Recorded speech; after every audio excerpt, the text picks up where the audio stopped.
وَإِذِ ابْتَلَى إِبْرَاهِيمَ رَبُّهُ بِكَلِمَاتٍ فَأَتَمَّهُنَّ قَالَ إِنِّي جَاعِلُكَ لِلنَّاسِ إِمَامًا قَالَ وَمِن ذُرِّيَّتِي قَالَ لَا يَنَالُ عَهْدِي الظَّالِمِينَ وَإِذْ جَعَلْنَا الْبَيْتَ مَثَابَةً لِلنَّاسِ وَأَمْنًا وَاتَّخِذُوا مِن مَّقَامِ إِبْرَاهِيمَ مُصَلًّى وعهدنا إلى إبراهيم وإسماعيل أن طهرا بيتي للطائفين والعاكفين والركع السجود وإذ قال إبراهيم رب اجعل هذا بلدا آمنا وارزق أهله من الثمرات من آمن منهم بالله واليوم الآخر قال ومن كفر فأمتعه قليلا ثم أضطره إلى عذاب النار وبئس المصير.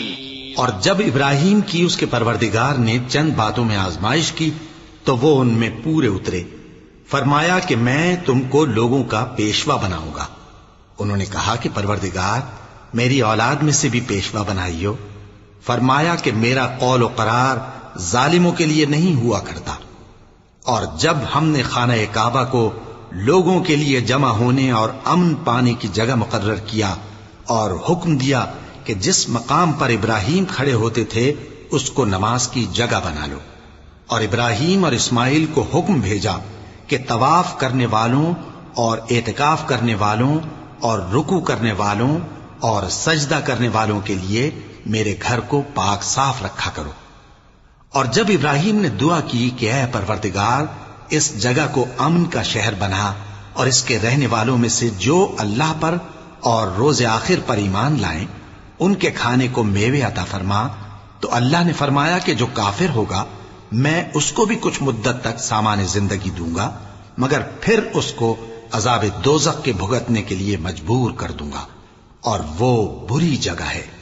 وَإِذْ يَرْفَعُ إِبْرَاهِيمُ الْقَوَاعِدَ مِنَ الْبَيْتِ وَإِسْمَاعِيلُ رَبَّنَا تَقَبَّلْ مِنَّا إِنَّكَ أَنْتَ السَّمِيعُ الْعَلِيمُ رَبَّنَا وَاجْعَلْنَا مُسْلِمَيْنِ لَكَ وَمِنْ ذُرِّيَّتِنَا أُمَّةً مُسْلِمَةً لَكَ وَأَرِنَا مَنَاسِكَنَا وَتُبْ عَلَيْنَا إِنَّكَ أَنْتَ التَّوَّابُ الرَّحِيمُ ربنا وابعث فيهم رسولا منهم يتلو عليهم آياتك ويعلمهم الكتاب والحكمة ويزكيهم إنك أنت العزيز الحكيم.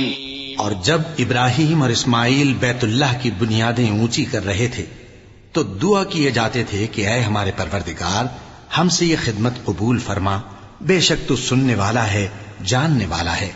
اے پروردگار ہم کو اپنا فرما بردار بنائے رکھیو اور ہماری اولاد میں سے بھی ایک گروہ کو اپنا حکم بردار بنائیو. اور پروردگار ہمیں ہمارے طریق عبادت بتا اور ہمارے حال پر رحم کے ساتھ توجہ فرما، بے شک تو ہی توجہ فرمانے والا ہے، مہربان ہے. اے پروردگار ان لوگوں میں انہی میں سے ایک پیغمبر مبعوث کیجو جو ان کو تیری آیتیں پڑھ پڑھ کر سنایا کرے اور کتاب اور دانائی سکھایا کرے اور ان کے دلوں کو پاک صاف کیا کرے. بے شک تو غالب ہے، صاحب حکمت ہے.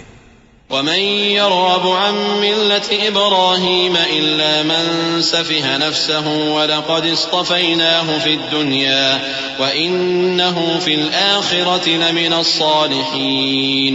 إذ قال له ربه أسلم قال أسلمت لرب العالمين. ووصى بها إبراهيم بنيه ويعقوب يا بني إن الله اصطفى لكم الدين فلا تموتن إلا وأنتم مسلمون. اور ابراہیم کے دین سے کون روگردانی کر سکتا ہے بجز اس کے جو نہایت نادان ہو. اور ہم نے ان کو دنیا میں بھی منتخب کیا تھا اور آخرت میں بھی وہ نیک لوگوں میں ہوں گے. جب ان سے ان کے پروردگار نے فرمایا کہ میرے فرما بردار ہو جاؤ تو انہوں نے عرض کی کہ میں رب العالمین کا فرما بردار ہو گیا. اور ابراہیم نے اپنے بیٹوں کو اسی بات کی وصیت کی اور یعقوب نے بھی اپنے فرزندوں سے یہی کہا کہ اے میرے بیٹو، اللہ نے تمہارے لیے یہی دین پسند فرمایا ہے، تو مرنا تو مسلمان ہی مرنا۔ أم كنتم شهداء إذ حضر يعقوب الموت إذ قال لبنيه ما تعبدون من بعدي قالوا نعبد إلهك وإله آبائك إبراهيم وإسماعيل وإسحاق إلها واحدا ونحن له مسلمون تلك أمة قد خلت لها ما كسبت ولكم ما كسبتم ولا تسألون عما كانوا يعملون۔ جس وقت یعقوب وفات پانے لگے تو کیا تم اس وقت موجود تھے جب انہوں نے اپنے بیٹوں سے پوچھا کہ میرے بعد تم کس کی عبادت کرو گے؟ تو انہوں نے کہا کہ آپ کے معبود اور آپ کے باپ دادا ابراہیم اور اسماعیل اور اسحاق کے معبود کی عبادت کریں گے، جو معبود یکتا ہے اور ہم اسی کے حکم بردار ہیں۔ یہ جماعت گزر چکی، ان کو ان کے اعمال کا بدلہ ملے گا اور تم کو تمہارے اعمال کا، اور جو عمل وہ کرتے تھے ان کی پرسش تم سے نہیں ہوگی۔